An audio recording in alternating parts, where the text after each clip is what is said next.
며느리는 제가 치매에 걸렸다는 소식을 듣고 환하게 웃었습니다. 그 순간 저는 알았죠. 이 집을 지키기 위한 전쟁이 시작됐다는 거요. 과연 무슨 일들이 있었을까요? 사연 시작 전 구독과 좋아요는 사랑입니다. 저는 박순자입니다. 올해 73이죠. 병원 진찰실 의자에 앉아있던 그 순간을 평생 잊을 수가 없습니다. 의사 선생님은 조심스러운 표정으로 제 검사 결과지를 보고 또 봤어요. 어르신, 초기 치매 증상이 보입니다. 머리를 한 대 맞은 것 같았습니다. 아니, 솔직히 예상은 했어요. 요즘 들어 자꾸만 물건을 어디 뒀는지 까먹고 방금 뭐 하려고 했는지 생각이 안 나는 일이 잦아졌거든요. 그래도 막상 의사 입에서 치매라는 단어가 나오니 온몸에 힘이 쭉 빠졌습니다. 초기라서 일상생활에는 큰 지장이 없으실 겁니다. 약물 치료와 인지 훈련을 병행하시면 충분히 관리 가능한 수준이에요. 의사 선생님은 위로하듯 말했지만 제 귀에는 잘 들어오지 않았어요. 그저 치매라는 두 글자만 머릿속에서 빙빙 돌았죠. 집으로 돌아오는 길이 참 멀게 느껴졌습니다. 30년을 살아온 우리 집. 남편이 살아계실 때 함께 지은 2층짜리 대저택이에요. 이 동네에서 제일 큰 집이라 부러워하는 사람들도 많았죠. 남편이 떠난 후 혼자 살기엔 너무 크고 쓸쓸해서 아들 가족과 함께 살기 시작했습니다. 아들 민수, 며느리 김미선, 그리고 손주 둘. 북적북적한 게 좋더라고요. 저녁 식사 준비를 하던 며느리 미선에게 조심스럽게 말을 꺼냈습니다.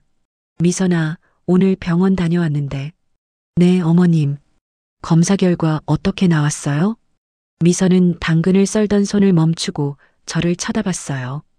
평소처럼 공손한 표정이었습니다. 그게 초기 치매래. 의사 선생님이 약 먹으면서 관리하면 된대. 순간 미선의 눈빛이 묘하게 변했습니다.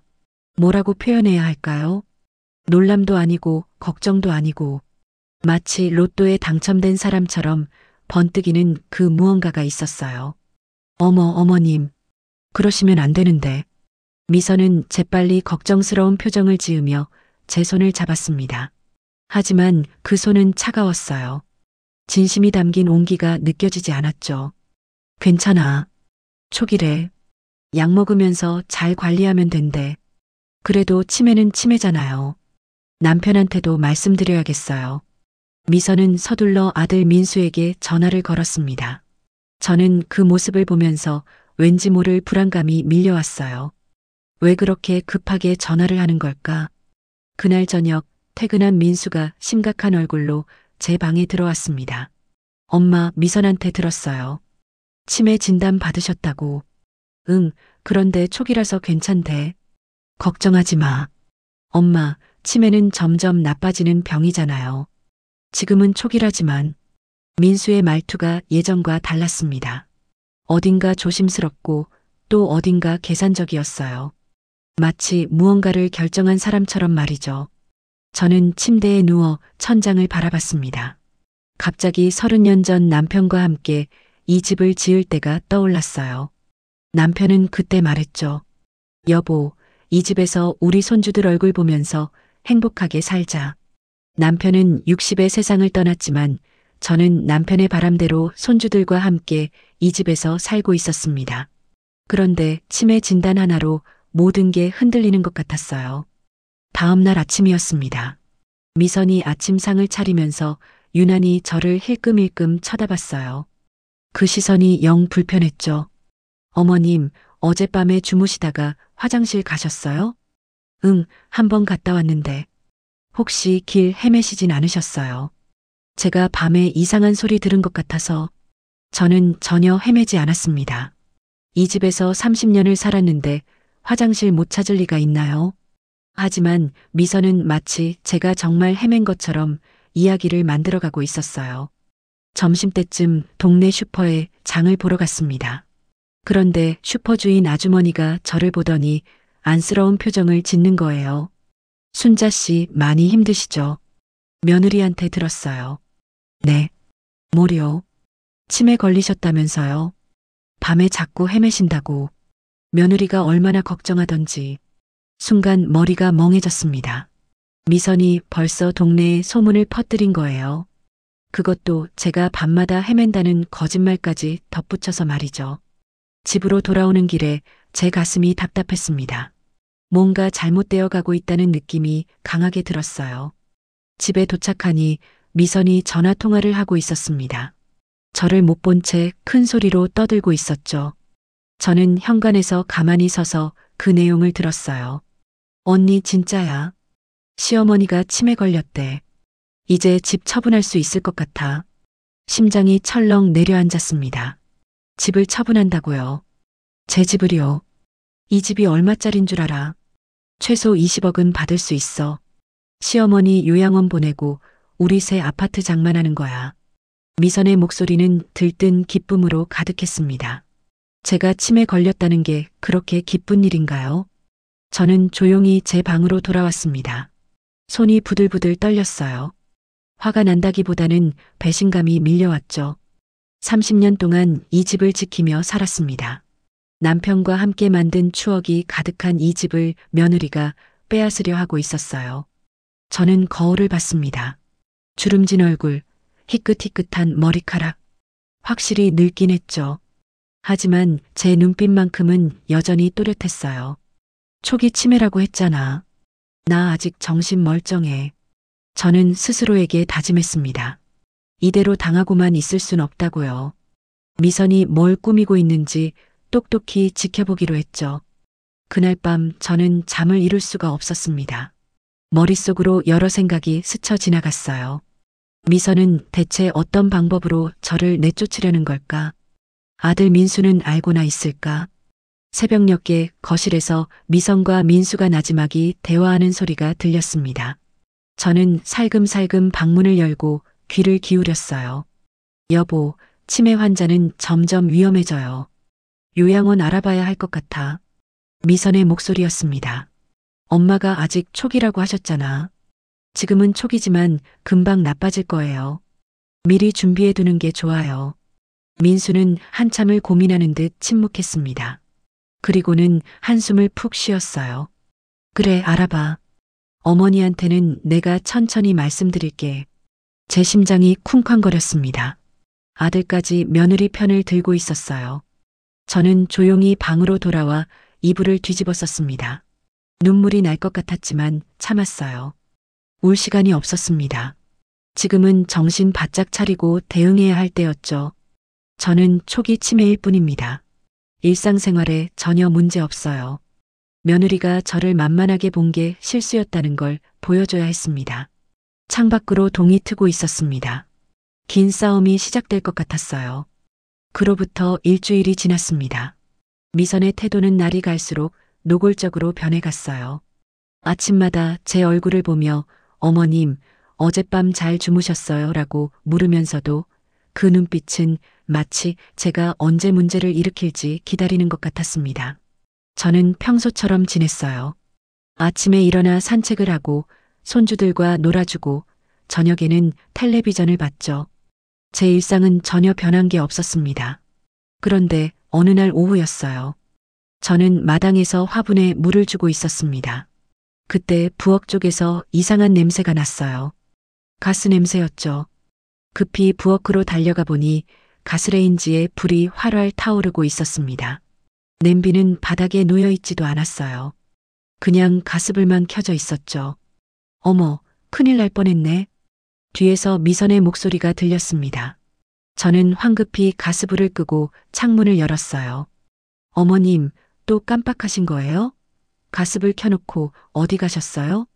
미선은 걱정스러운 척 말했지만 저는 알고 있었습니다. 제가 오늘 부엌에 온 적이 없다는 걸요. 미선아, 나 오늘 부엌에 안 왔어. 어머님, 그러시면 안 돼요. 제가 분명히 아까 어머님이 부엌에서 나오시는 걸 봤어요. 저는 항변하려다가 입을 다물었습니다. 미선의 얼굴에 묘한 미소가 스쳐 지나가는 걸 봤거든요. 순간적이었지만 분명히 봤어요. 미선이 일부러 가스불을 켜놓은 겁니다. 여보, 큰일 날 뻔했어요. 저녁에 퇴근한 민수에게 미선이 울먹이는 목소리로 말했습니다. 어머님이 가스불 켜놓고 또 까먹으셨어요. 제가 발견 안 했으면 불날 뻔했어요. 민수는 심각한 표정으로 저를 바라봤습니다. 엄마, 정말이에요? 민수야, 나 오늘 부엌에. 엄마, 병원에서 뭐라고 했어요? 치매 환자는 이런 일이 생길 수 있다고 했잖아요. 아들의 말에 가슴이 답답했습니다. 제 말은 믿지 않고 며느리 말만 믿는 거예요. 앞으로 어머님 혼자 부엌 못 쓰시게 해야겠어요. 미선이 단호하게 말했습니다. 저는 아무 말도 하지 못했어요. 변명하면 할수록 제가 더 이상하게 보일 것 같았거든요. 다음 날부터 미선은 동네 사람들을 만날 때마다 똑같은 이야기를 했습니다. 시어머니가 치매 때문에 가습을 켜놓고 자꾸 깜빡하세요. 어제는 집에 불날 뻔했어요. 슈퍼 아주머니, 옆집 아줌마, 동네 회관 사람들. 미선은 만나는 사람마다 제 이야기를 했어요. 저는 장을 보러 나갈 때마다 사람들의 시선을 느낄 수 있었습니다. 불쌍하다는 듯한 눈빛, 조심스러워하는 태도. 30년을 이 동네에서 살면서 한 번도 받아본 적 없는 시선이었죠. 순자 씨, 혼자 외출하셔도 괜찮으세요? 동네 회관 관리인 아저씨가 조심스럽게 물었습니다. 저 멀쩡해요. 걱정 마세요. 며느리분이 밤마다 헤매신다고 하시던데. 조심하세요. 밤마다 헤맨다고요. 저는 그런 적이 한 번도 없었습니다. 미선이 거짓말을 퍼뜨리고 있었어요. 집으로 돌아오는 길이 참 무겁게 느껴졌습니다. 제가 이 동네에서 30년을 살았는데 며느리의 거짓말 몇 마디에 제 이미지가 이렇게 무너지다니. 그날 오후 저는 우연히 미선의 통화 내용을 듣게 됐습니다. 거실 소파에 앉아 졸고 있는 척하고 있었는데 미선이 베란다에서 전화를 받았어요. 제가 자는 줄 알고 방심한 모양이었죠. 언니, 진짜 잘 되고 있어. 시어머니 치매 걸렸다고 하니까 동네 사람들 다 동정하더라고. 미선의 목소리가 명랑하게 들렸습니다. 이제 슬슬 요양원 얘기 꺼내려고. 시어머니가 위험하다는 분위기를 만들어야 해. 저는 눈을 감고 가만히 들었어요. 손이 부들부들 떨렸지만 참았습니다. 집 처분하면 최소 20억이야. 이 동네 땅값 얼마나 올랐는데. 강남의 새 아파트 사고도 남을 거야. 미선은 흥분된 목소리로 계속 말했습니다. 요양원 보내는 데 드는 돈은 시어머니 연금이랑 예금으로 충분해. 집은 우리가 처분하는 거지 뭐. 제 심장이 얼음장처럼 차가워졌습니다. 미선은 처음부터 계획을 세워놓고 있었던 거예요. 응, 다음 주에 부동산 중개업소 몇 군데 더 알아볼 거야. 시세 정확히 알아야 하잖아. 부동산 중개업소요. 미선은 벌써 집을 팔 준비를 하고 있었던 겁니다. 통화가 끝나고 미선이 베란다에서 나왔습니다. 저는 여전히 자는 척하고 있었어요. 미선은 제 얼굴을 한참 들여다보더니 비웃듯 웃었습니다. 치매 걸려서 다행이네. 이제 곧 요양원이야. 작은 목소리였지만 제 귀에는 또렷하게 들렸습니다. 저는 눈을 뜨고 싶은 충동을 간신히 참았어요. 미선이 부엌으로 가고 나서야 저는 천천히 눈을 떴습니다. 눈물이 핑 돌았지만 울지 않았어요. 울 시간이 없었습니다. 저는 제 방으로 들어가 서랍을 열었습니다. 가장 안쪽에 보관해둔 집 등기권리증을 꺼냈어요. 박순자. 소유주는 분명히 제 이름이었습니다. 남편이 돌아가시기 전에 제 명의로 바꿔놨거든요. 만약을 대비해서요. 미선아, 이 집은 내 거야. 내 거 아니야. 저는 혼잣말로 중얼거렸습니다. 저녁 식사 시간이었습니다. 미선이 만든 된장찌개와 반찬들이 상에 올라왔어요. 예전 같으면 맛있다고 칭찬했을 텐데 이제는 입맛이 없었습니다. 어머님, 식사하세요. 미선은 다정한 목소리로 말했지만 저는 그 뒤에 숨은 본심을 알고 있었어요. 잘 먹을게. 저는 담담하게 대답하고 숟가락을 들었습니다.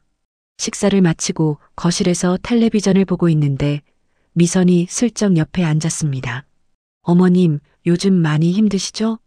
괜찮아. 제가 알아봤는데 요양원 중에 정말 좋은 곳이 있더라고요. 어머님 같은 분들이 편하게 지낼 수 있대요. 드디어 본색을 드러내기 시작했습니다. 저는 텔레비전을 보는 척하며 대답했어요. 나 여기 살 거야. 어머님, 치매는 점점 심해지는 병이에요. 전문적인 케어가 필요해요. 아직 초기래. 괜찮아. 지금은 초기지만 나중에 어떻게 될지 모르잖아요. 미선의 목소리에 초조함이 묻어났습니다. 제가 쉽게 넘어오지 않으니까 조급해하는 거죠. 저는 아무 대꾸도 하지 않았습니다. 미선은 한숨을 쉬며 자리에서 일어났어요. 그날 밤 저는 오랫동안 잠을 이루지 못했습니다. 침대에 누워 천장만 바라봤어요. 미선이 가스불을 일부러 켜놓은 것, 동네에 거짓말을 퍼뜨린 것, 부동산을 알아본 것, 이 모든 게 계획적이었습니다. 며느리는 저를 내쫓고 제 집을 빼앗으려 하고 있었어요. 그것도 치매라는 제 약점을 이용해서요. 저는 이불을 박차고 일어나 책상 앞에 앉았습니다. 공책을 꺼내 오늘 있었던 일들을 적기 시작했어요. 가스불 사건, 미선의 전화 통화 내용, 요양원 이야기, 하나하나 빠짐없이 기록했습니다. 증거를 모아야 해. 저는 스스로에게 다짐했습니다. 미선의 계획을 막으려면 확실한 증거가 필요했어요. 새벽녘이야 겨우 잠이 들었습니다. 꿈속에서 남편이 나타났어요. 여보, 우리 집 지켜야 해. 남편은 제 손을 잡으며 말했습니다. 저는 고개를 끄덕였어요. 알아, 당신. 내가 꼭 지킬게. 다음 날 아침 일찍 집을 나섰습니다. 미선에게는 병원에 간다고 말했어요. 거짓말은 아니었습니다. 정말 병원에 갔거든요. 하지만 치매 치료 때문이 아니었죠. 저는 버스를 타고 시내 전자상가로 향했습니다. 젊은 사람들로 붐비는 거리를 걷는 게 참 오랜만이었어요. 어머님, 뭘 찾으세요? 한 매장 점원이 친절하게 물었습니다. 녹음기요. 작고 성능 좋은 거. 점원은 잠시 놀란 표정을 지었지만 곧 미소를 지으며 제품들을 보여줬어요. 이게 최신 모델인데 작아서 눈에 안 띄고 녹음 품질도 아주 좋습니다. 저는 그 녹음기를 샀습니다. 그것도 3개나요. 비싸긴 했지만 필요한 투자였죠. 할머님, 혹시 사용법 설명해 드릴까요? 그래 주세요. 점원은 친절하게 사용법을 가르쳐 줬습니다. 생각보다 간단했어요. 버튼 하나만 누르면 녹음이 시작되고 한 번 더 누르면 멈추는 거였죠. 집으로 돌아오는 길에 저는 계획을 세웠습니다. 거실 화분 뒤에 하나, 부엌 찬장 위에 하나, 그리고 제 방에 하나를 숨겨둘 거예요. 미선이 장을 보러 나간 사이에 저는 재빨리 녹음기들을 설치했습니다. 손이 떨렸지만 침착하게 해냈어요. 이제 내가 뭘 하는지 다 들을 수 있어. 거실 녹음기의 녹음 버튼을 누르며 중얼거렸습니다. 그날 저녁이었어요. 미선이 전화를 받는 소리가 들렸습니다. 응, 언니. 지금 통화 괜찮아. 저는 제 방에서 가만히 귀를 기울였어요. 녹음기가 제대로 작동하고 있을 거라는 확신이 들었습니다. 부동산 중개업소 3군데 다녀왔어. 다들 20억에서 25억 사이래. 미선의 목소리가 들뜬 게 느껴졌습니다. 시어머니 요양원 보내고 이 집 팔면 우리 완전 대박이야. 강남 새 아파트에 외제차까지 바꿀 수 있어. 저는 주먹을 꽉 쥐었습니다. 하지만 참았어요. 지금은 참고 증거를 모아야 할 때였으니까요. 남편한테는 어머님 치매가 심해져서 위험하다고 계속 얘기하고 있어. 조만간 설득될 거야. 통화가 끝나고 저는 조용히 방문을 열었습니다. 녹음기를 확인하고 싶었거든요. 하지만 참았어요. 미선이 눈치챌 수 있으니까요. 다음 날 아침 저는 또 외출했습니다. 이번에는 법무법인으로 향했어요. 인터넷으로 찾은 노인 전문 변호사였습니다. 어서 오세요. 박순자 어르신이시죠? 젊은 여자 변호사가 따뜻하게 맞아줬습니다. 김지연 변호사라고 했어요. 저는 그동안 있었던 일들을 차근차근 설명했습니다. 치매 진단을 받은 것, 며느리가 가스불을 일부러 켠 것, 거짓말을 퍼뜨린 것, 집을 팔려고 부동산을 알아본 것까지요. 김지연 변호사는 진지하게 메모하며 들었습니다. 어르신, 일단 집 명의가 어르신 이름으로 되어 있으니 다행입니다. 하지만 며느리가 어르신의 의사 능력을 문제 삼을 수 있어요. 그게 무슨 뜻이에요?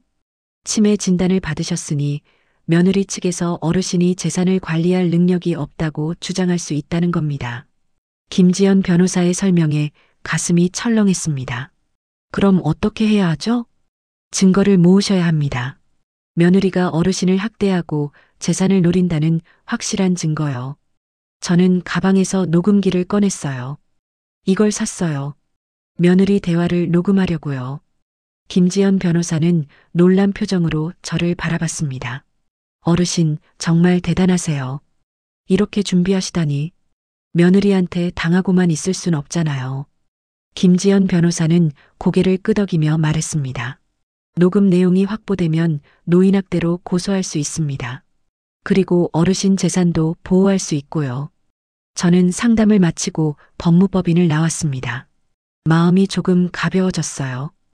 혼자가 아니라는 생각이 들었거든요. 집으로 돌아오니 미선이 현관에서 저를 기다리고 있었습니다. 어머님, 어디 다녀오셨어요? 병원 갔다 오시는데 왜 이렇게 오래 걸리셨어요? 미선의 목소리에는 의심이 묻어 있었어요. 산책 좀 하고 왔어. 혼자 돌아다니시면 위험해요. 다음부터는 제가 같이 갈게요. 미선은 제 행동을 감시하려는 거였죠. 저는 대수롭지 않게 대답했습니다. 알았어.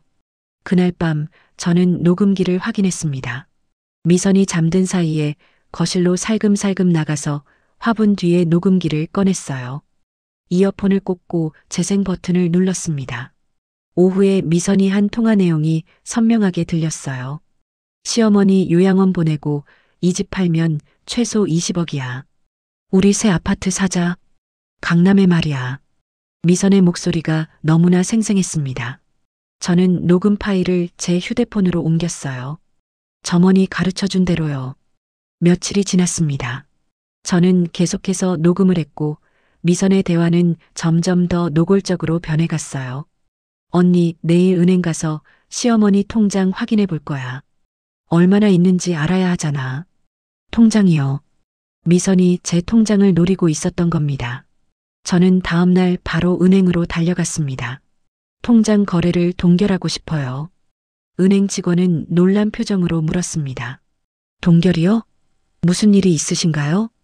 며느리가 제 돈을 빼내려고 해요. 저는 솔직하게 말했습니다. 은행 직원은 고개를 끄덕이며 절차를 진행해 줬어요. 어르신, 앞으로는 어르신 본인이 직접 오셔야만 거래가 가능합니다. 고맙습니다. 집으로 돌아오는 길에 제 도장도 챙겼습니다. 서랍 깊숙이 숨겨뒀던 건데 더 안전한 곳으로 옮겨야 했어요.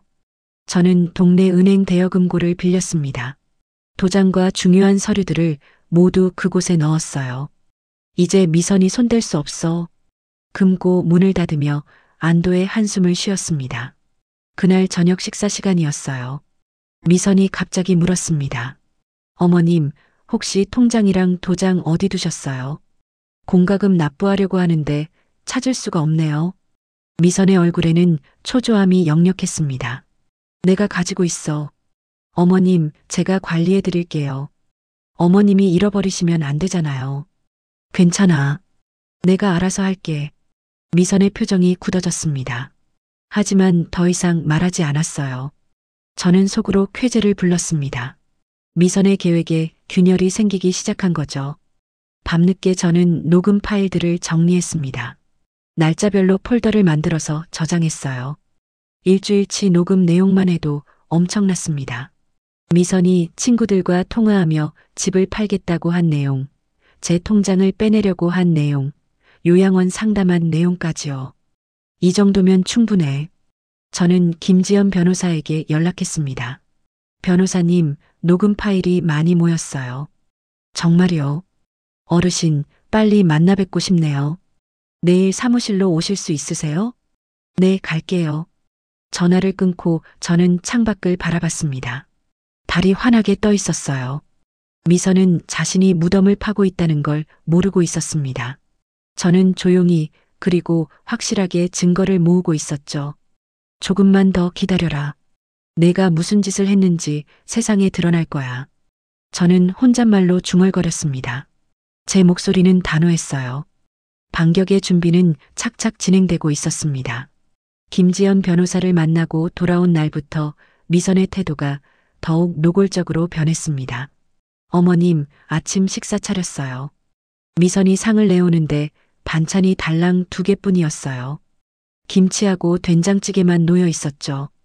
예전에는 항상 5가지 이상 반찬을 차려줬는데 말이에요. 이게 다야? 어머님, 요즘 제가 바빠서요. 간단하게 드세요. 미선은 대수롭지 않게 말하고는 자기 방으로 들어갔습니다. 저는 김치 한 조각을 입에 넣었어요. 짜고 시큼했죠. 점심도 마찬가지였습니다. 찬밥에 김치만 덩그러니 놓여 있었어요. 미선아, 점심은? 냉장고에 있어요. 알아서 드세요. 미선의 목소리는 차갑기만 했습니다.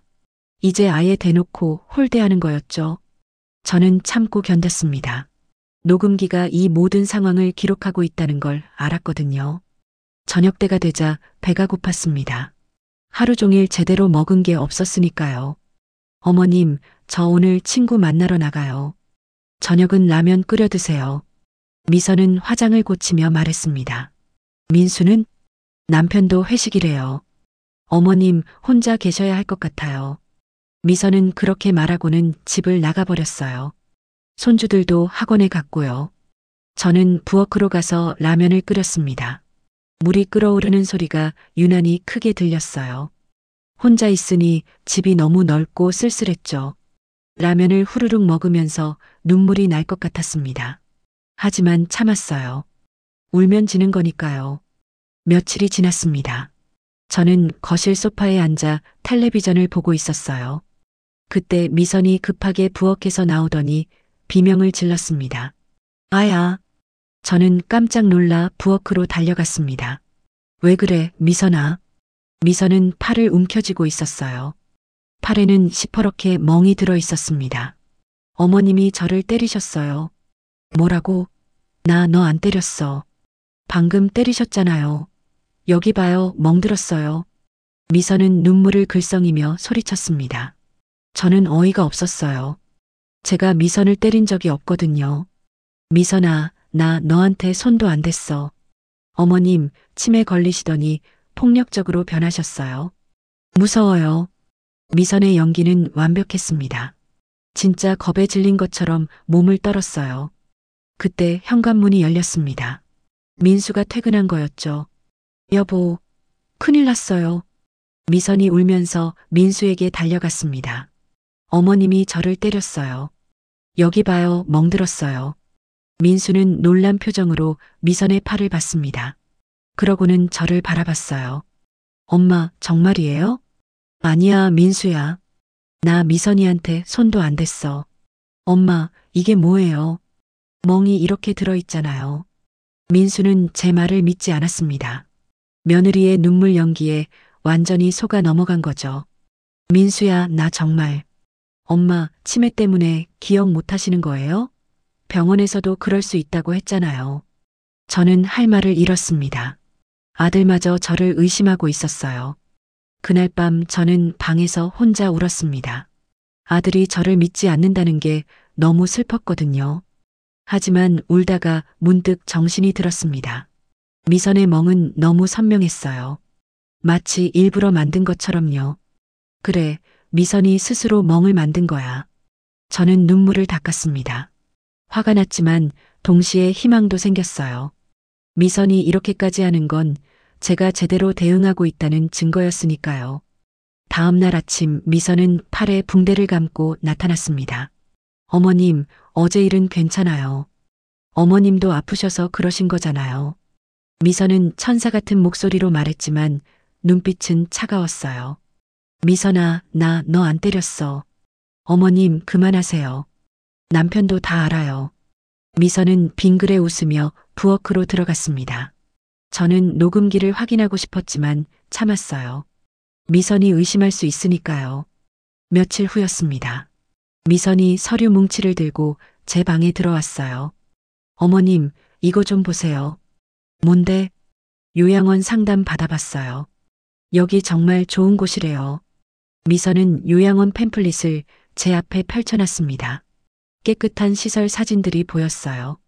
나 여기 안 갈 거야. 어머님, 전문적인 치료를 받으셔야 해요. 어머님을 위한 일이에요. 내가 싫다잖아. 제 목소리가 떨렸습니다. 화가 나서요. 어머님, 이제 어머님 혼자 결정하실 수 없어요. 미선의 목소리에는 단호함이 묻어났습니다. 무슨 소리야? 의사소견서 받아왔어요. 어머님은 정신 이상으로 요양원 입원이 필요하다고 나왔어요. 미선은 또 다른 서류를 꺼냈습니다. 저는 그 서류를 낚아챘어요. 의사소견서라고 적혀 있었지만 뭔가 이상했습니다. 병원 도장이 선명하지 않았고 의사 서명도 삐뚤빼뚤했어요. 이거 가짜잖아. 뭐가 가짜예요? 제대로 된 서류예요. 미선은 당황한 기색 없이 말했습니다. 하지만 저는 알 수 있었어요. 이게 위조된 서류라는 걸요. 미선아, 너 지금 큰일 하는 거야. 어머님이야말로 정신 차리세요. 치매 환자가 뭘 안다고 그래요? 미선의 말에 가슴이 철렁했습니다. 치매 환자라는 말이 마치 저를 무능력한 사람으로 만드는 것 같았어요. 나가줄래? 어머님, 다음 주에 요양원 상담 가기로 했어요. 같이 가세요. 싫다고. 저는 소리를 질렀습니다. 미선은 피식 웃으며 방을 나갔어요. 저는 떨리는 손으로 휴대폰을 꺼냈습니다. 위조된 의사소견서를 사진으로 찍었어요. 이것도 증거가 될 테니까요. 그날 밤 저는 김지연 변호사에게 문자를 보냈습니다. 변호사님, 며느리가 의사소견서를 위조했어요. 사진 보내드릴게요. 곧 답장이 왔습니다. 어르신, 이건 범죄예요. 증거로 확보하세요. 조만간 만나요. 저는 안도의 한숨을 쉬었습니다. 혼자가 아니라는 게 얼마나 큰 위로가 되는지 몰랐어요. 며칠 후 미선의 태도는 더욱 거칠어졌습니다. 어머님, 방 청소 안 하셨네요. 지저분해요. 내가 할게. 어머님이 뭘 제대로 하세요. 치매 걸려서 아무것도 못하면서. 미선의 말은 날카로웠습니다. 저를 무시하는 투였죠. 저는 꾹 참았습니다. 녹음기가 돌아가고 있다는 걸 믿으며요. 조금만 더 참자. 조금만 더. 저는 속으로 되뇌었습니다. 그날 밤 저는 지금까지 모은 증거들을 정리했습니다. 녹음 파일, 위조된 의사소견서 사진, 미선이 부동산을 알아본 내용까지요. 이제 거의 다 됐어.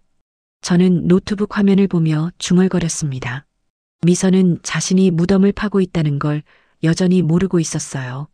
저는 창밖을 바라봤습니다. 어둠 속에서도 제 집은 당당하게 서 있었죠. 내가 지킬 거야.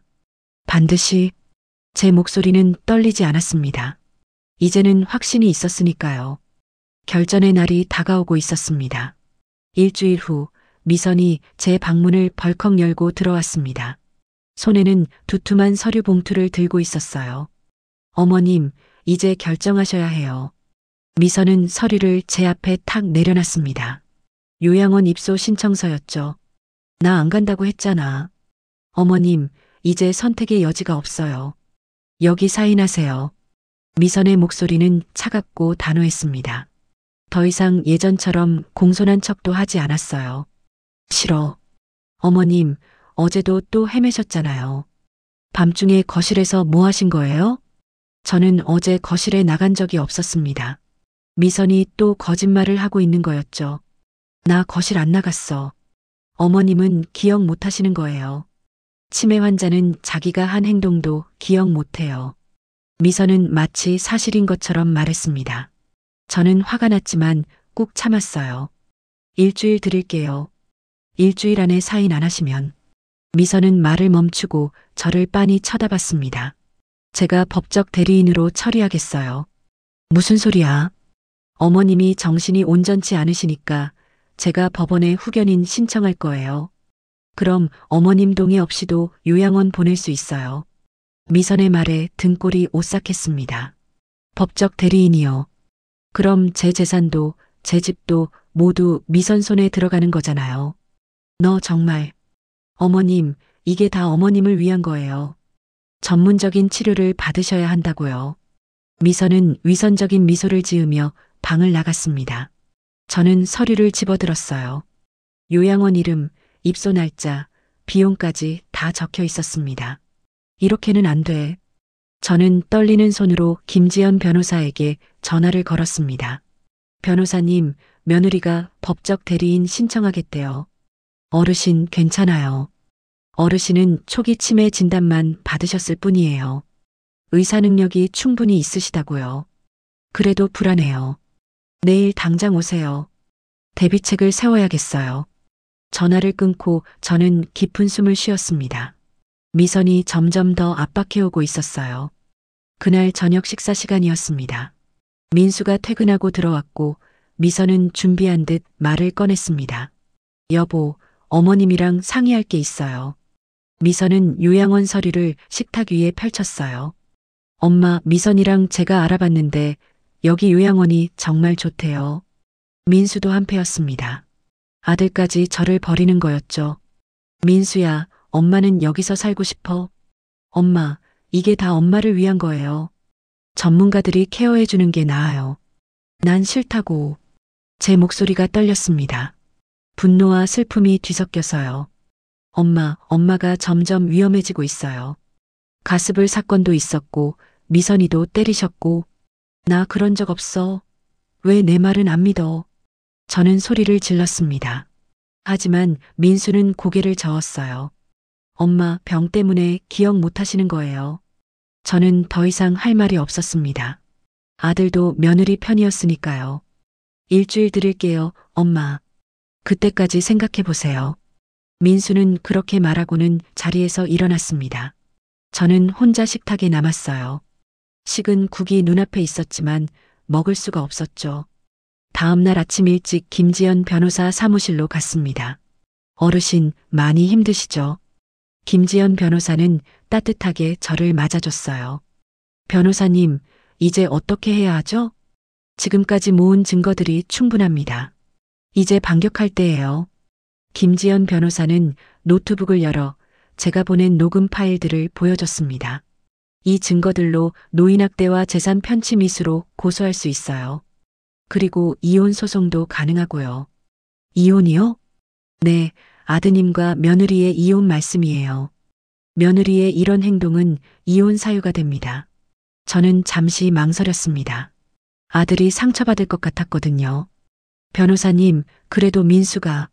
어르신, 아드님은 진실을 알아야 해요. 며느리가 어떤 사람인지 말이죠. 김지연 변호사의 말이 맞았습니다. 민수도 속고 있는 거니까요. 알겠어요. 준비해 주세요. 좋은 결정이세요. 일주일 후쯤 가족회의를 여세요. 제가 동석하겠습니다. 저는 사무실을 나와 집으로 돌아왔습니다. 마음이 무거웠지만 동시에 가벼웠어요. 드디어 끝이 보이기 시작했으니까요. 집에 도착하니 미선이 전화 통화를 하고 있었습니다. 응, 언니. 드디어 일주일 안에 사인 받을 거야. 저는 가만히 서서 들었어요. 사인만 받으면 바로 요양원 보내고 집 매물로 내놓을 거야. 부동산에서 20억은 확실하대. 미선의 목소리는 승리감으로 가득했습니다. 그동안 고생했지.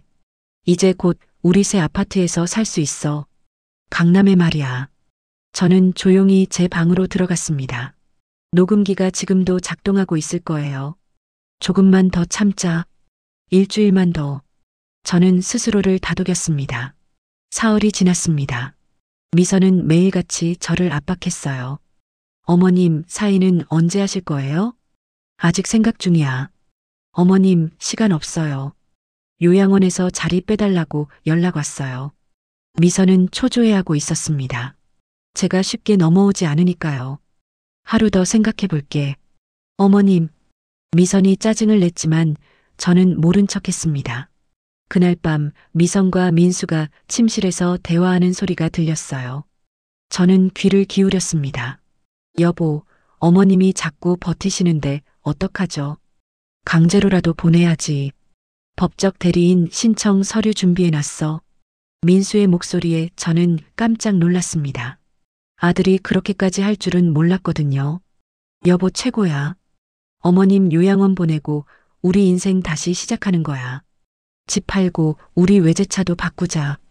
두 사람은 신이 나서 떠들었습니다. 제 인생 따위는 안중에도 없는 것처럼요. 저는 주먹을 꽉 쥐었습니다. 화가 났지만 참았어요. 곧 모든 게 끝날 테니까요. 일주일이 되는 날 아침이었습니다. 미선이 제 방에 들어와 서류를 내밀었어요. 어머님, 오늘이 마지막이에요. 사인하세요. 알았어. 저는 담담하게 대답했습니다. 미선은 놀란 표정을 지었어요. 제가 순순히 받아들일 거라고는 생각 못 했나 봅니다. 정말요, 어머님. 그래, 내일 사인할게. 아니에요, 지금 하세요. 내일이라고 했잖아. 마음의 준비가 필요해. 저는 단호하게 말했습니다. 미선은 못마땅한 표정이었지만 물러섰어요. 알았어요. 내일 아침에 꼭 하세요. 미선이 방을 나가고 저는 휴대폰을 꺼냈습니다. 김지연 변호사에게 문자를 보냈어요. 변호사님, 내일입니다. 준비해 주세요. 곧 답장이 왔습니다. 알겠습니다, 어르신. 내일 오전에 댁으로 가겠습니다. 경찰도 대기시켜 놓을게요. 저는 깊은 숨을 쉬었습니다. 드디어 결전의 날이 왔어요. 그날 밤 저는 잠을 이룰 수가 없었습니다. 내일이면 모든 게 끝납니다. 미선의 거짓말도 학대도 모든 게 드러날 거예요. 저는 창밖을 바라봤습니다. 달빛이 마당을 밝히고 있었어요. 여보, 지켜봐줘. 내일 우리 집을 지킬게. 저는 하늘을 향해 중얼거렸습니다. 남편이 어딘가에서 저를 응원하고 있을 것 같았어요. 새벽녘이 되자 잠이 들었습니다. 꿈속에서 남편이 나타나 제 손을 잡았어요. 잘했어, 순자야. 이제 거의 다 왔어. 남편의 목소리는 따뜻했습니다. 저는 미소를 지으며 남편의 손을 꼭 잡았어요. 아침 해가 떠오르고 있었습니다. 아침 7시에 눈을 떴습니다. 오늘이 바로 그날이에요. 손이 떨렸지만 마음은 차분했습니다. 저는 옷장에서 가장 단정한 옷을 꺼내 입었어요. 남편이 생전에 좋아하던 보라색 블라우스였죠. 오늘은 당당해야 해. 거울을 보며 스스로에게 다짐했습니다.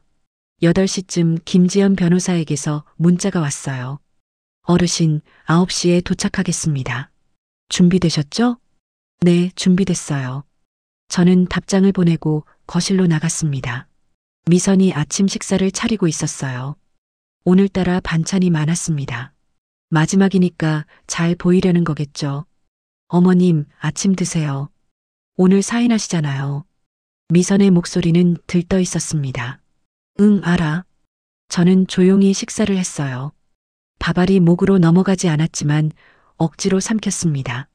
어머님, 식사 끝나시면 바로 서류 작성할게요. 잠깐만. 저는 수저를 내려놓고 일어났습니다.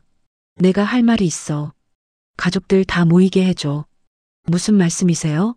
그냥 사인만 하시면 돼요. 민수도 불러. 손주들은 학교 보내고. 제 목소리에는 힘이 실려 있었습니다. 미선은 이상하다는 표정을 지었지만 민수를 불렀어요. 여보, 어머님이 할 말이 있으시대. 민수가 침실에서 나왔습니다. 엄마, 무슨 일이에요? 앉아라. 곧 손님이 올 거야. 손님이요? 바로 그때 초인종이 울렸습니다. 저는 현관으로 가서 문을 열었어요. 김지연 변호사가 서 있었습니다. 그리고 뒤에는 경찰관 2명도 함께였죠. 어머님, 이게 무슨... 미선의 얼굴이 새하얗게 질렸습니다. 들어오세요, 변호사님. 저는 침착하게 말하며 그들을 안내했습니다. 김지연 변호사가 거실로 들어와 민수와 미선을 보았어요. 안녕하세요. 저는 박순자 어르신의 법률 대리인 김지연 변호사입니다. 법률 대리인이요. 엄마, 이게 무슨 일이에요? 민수는 당황한 표정으로 저를 쳐다봤습니다. 앉아라, 다들. 보여줄 게 있어. 저는 미리 준비해둔 노트북을 거실 테이블에 놓았습니다. 그리고 텔레비전에 연결했죠. 엄마, 뭐 하시는 거예요? 조용히 해, 민수야. 잘 들어봐. 저는 첫 번째 녹음 파일을 재생했습니다. 시어머니 치매 걸렸대. 이제 집 처분할 수 있어. 미선의 목소리가 거실에 울려 퍼졌습니다. 민수의 얼굴이 굳어졌어요. 이게 더 있어. 저는 두 번째 파일을 재생했습니다. 시어머니 요양원 보내고 이 집 팔면 최소 20억이야. 우리 새 아파트 사자. 강남에 말이야. 미선의 들뜬 목소리가 계속 흘러나왔습니다. 20억짜리 집이야. 빨리 정신병원에 쳐넣어. 민수는 입을 벌린 채 미선을 쳐다봤어요. 미선은 온몸이 부들부들 떨고 있었죠. 이건 오해예요. 오해가 아니야, 미선아. 저는 세 번째 파일을 재생했습니다. 미선이 부동산 중개업소와 통화하는 내용이었어요. 집 시세가 얼마나 나올까요? 빨리 팔고 싶은데. 그리고 네 번째 파일. 미선이 친구에게 자랑하는 내용이었죠. 내일이면 사인받아. 그럼 끝이야. 요양원 보내고 우리 인생 피는 거지. 거실은 정적에 휩싸였습니다.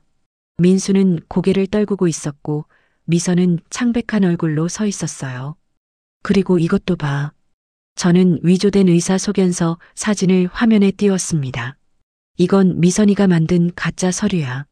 나를 정신병원에 보내려고 위조한 거지. 김지연 변호사가 나섰습니다. 이것은 명백한 문서 위조죄입니다. 그리고 노인학대, 재산 편취 미수에 해당하죠.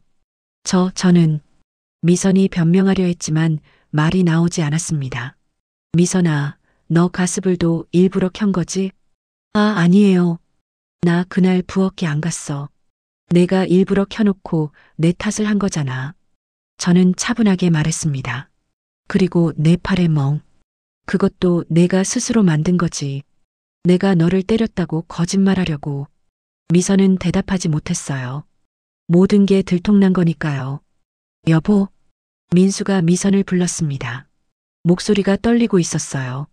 이게 정말이야. 내가 정말 이런 짓을 한 거야. 여보, 들어봐. 나는 우리를 위해서라고. 민수가 소리를 질렀습니다. 저는 아들이 그렇게 화내는 걸 처음 봤어요. 엄마를 요양원에 보내고 집을 팔아서 우리가 잘 살겠다고. 그게 우리를 위한 거야. 여보, 진정해. 나는. 닥쳐. 민수의 목소리에는 분노가 가득했습니다. 저는 마지막 서류를 꺼냈어요. 이건 이혼 동의서야. 김지연 변호사가 서류를 미선 앞에 놓았습니다. 그리고 이건 노인학대 고소장입니다. 어르신께서 며느리분을 고소하실 겁니다. 경찰관이 한 걸음 앞으로 나왔어요. 김미선 씨, 노인학대 및 문서 위조 혐의로 조사받으셔야 합니다. 미선은 그제야 무릎을 꿇었습니다. 어머님, 용서해 주세요. 제가 잘못했어요. 눈물을 흘리며 빌었지만 저는 고개를 저었습니다. 미선아, 너는 치매 걸린 나를 만만하게 본 거야. 그게 내 실수였어. 어머님, 제발요. 다시는 안 그럴게요. 늦었어. 저는 단호하게 말했습니다. 이 집은 내 이름이야. 내 재산도 내 거고. 나갈 사람은 너야. 민수가 입을 열었습니다. 엄마, 죄송해요. 제가 어리석었어요. 아들이 제 앞에 무릎을 꿇었어요. 눈물을 흘리고 있었죠. 엄마 말씀을 안 믿고 미선이 편만 들었어요. 정말 죄송해요. 저는 아들의 머리를 쓰다듬었습니다. 민수야, 너도 속은 거야. 이제 정신 차려. 네, 엄마. 미선이랑 이혼할게요. 민수는 고개를 들어 미선을 쳐다봤습니다. 너 때문에 엄마한테 이런 짓을 할 뻔했어. 용서 못해. 미선은 울부짖었지만 소용없었습니다. 경찰관이 미선에게 다가갔어요. 김미선 씨, 동행하시죠. 싫어요. 저 안 가요. 미선이 버둥거렸지만 경찰은 단호했습니다. 조사 받으셔야 합니다. 미선은 결국 경찰과 함께 집을 나섰어요. 마지막까지 저를 원망하는 눈빛으로 쳐다봤죠. 하지만 저는 흔들리지 않았습니다. 현관문이 닫히고 거실에는 저와 민수 그리고 김지연 변호사만 남았어요. 어르신, 정말 대단하세요. 혼자서 이 모든 걸 준비하시다니. 김지연 변호사가 감탄하며 말했습니다. 변호사님 덕분이에요. 아니에요. 어르신의 용기 덕분이죠. 민수가 다시 한번 고개를 숙였습니다. 엄마, 정말 죄송해요. 앞으로는 엄마 말씀만 믿을게요.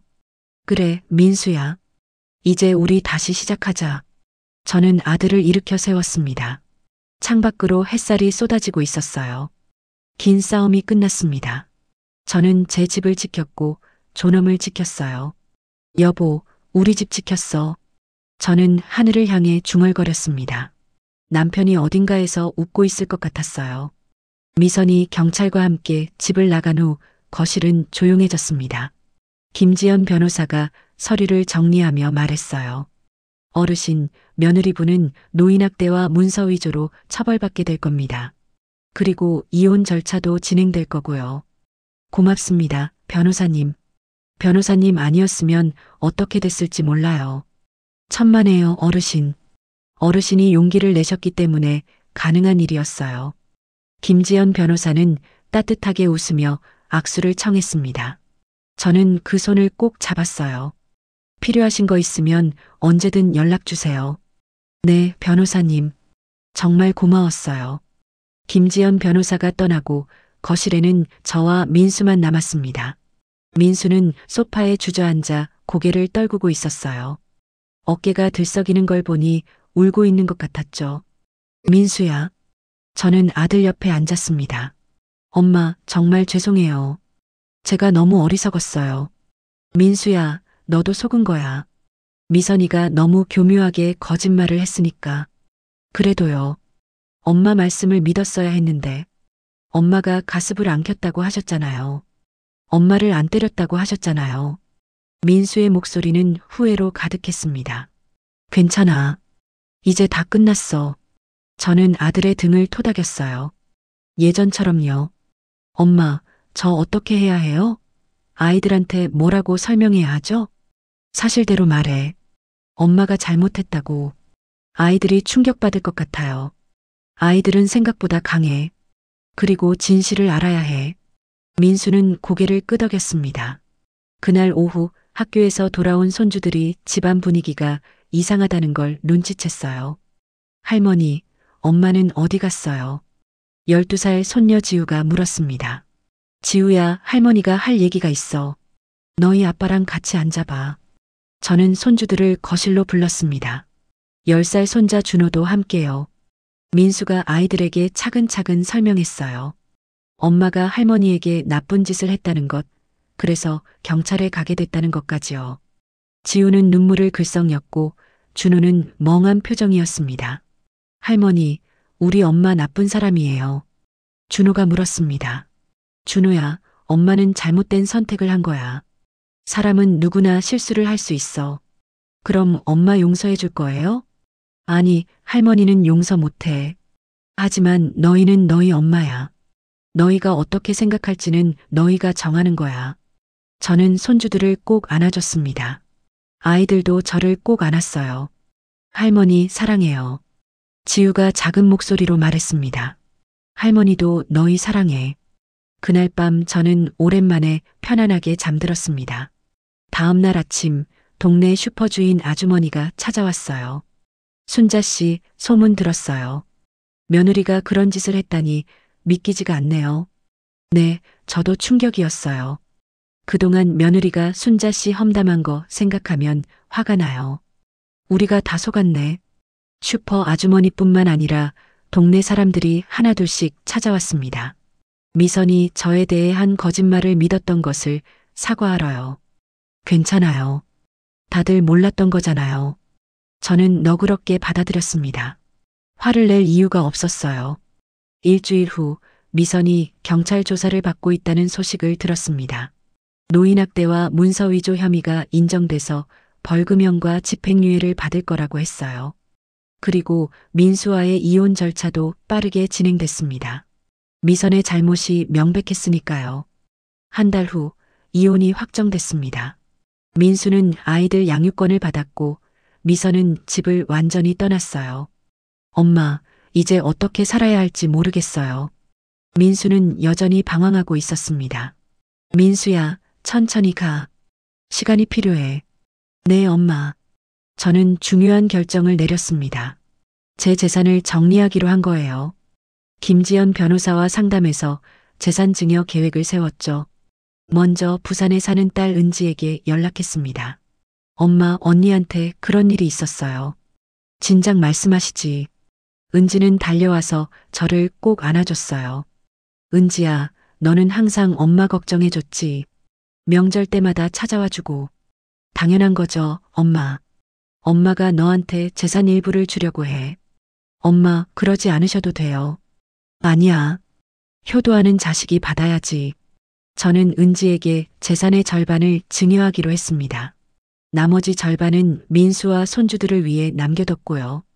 그리고 제 예금 중 일부는 치매연구재단에 기부하기로 결정했어요. 엄마, 정말 기부하시게요? 그래. 나처럼 치매로 고생하는 사람들을 돕고 싶어? 재단 관계자가 집으로 찾아왔을 때 저는 뿌듯했습니다. 어르신, 정말 감사드립니다. 이 기부금으로 많은 연구를 진행할 수 있어요. 도움이 됐으면 좋겠네요. 2달이 지났습니다. 집안은 다시 평화를 찾았어요. 민수는 아이들과 함께 저와 살면서 천천히 상처를 치유하고 있었죠. 저는 꾸준히 치매 치료를 받았습니다. 병원에서는 초기에 잘 관리하고 있다고 칭찬해줬어요. 어르신, 요즘 상태가 아주 좋으세요. 꾸준히 약 드시고 인지 훈련하신 덕분이에요. 감사합니다, 선생님. 저는 매일 아침 산책을 하고 손주들과 함께 놀고 책도 읽었어요. 머리를 계속 쓰니까 건망증도 많이 나아졌죠. 어느 날 오후 저는 마당에 앉아 있었습니다. 가을 햇살이 따스하게 내리쬐고 있었어요. 여보, 우리 집 지켰어. 그리고 이제 행복하게 살 거야. 저는 하늘을 바라보며 중얼거렸습니다. 바람이 살랑 불어왔어요. 마치 남편이 대답하는 것 같았죠. 할머니, 손주들이 학교에서 돌아와 저에게 달려왔습니다. 할머니, 오늘 학교에서 상 받았어요. 지우가 상장을 보여줬어요. 우와, 우리 지우 대단한데. 할머니 덕분이에요. 할머니가 숙제 봐주셔서요. 저는 아이들을 꼭 안아줬습니다. 이런 순간이 얼마나 소중한지 새삼 깨달았어요. 저녁 식사 시간이었습니다. 민수가 정성스럽게 차린 저녁상을 보며 저는 미소 지었어요. 민수야, 요리 실력이 늘었네. 엄마가 가르쳐 주신 덕분이에요. 가족들이 둘러앉아 밥을 먹는 모습이 평화로웠습니다. 할머니, 내일 같이 공원 갈래요? 준호가 물었습니다.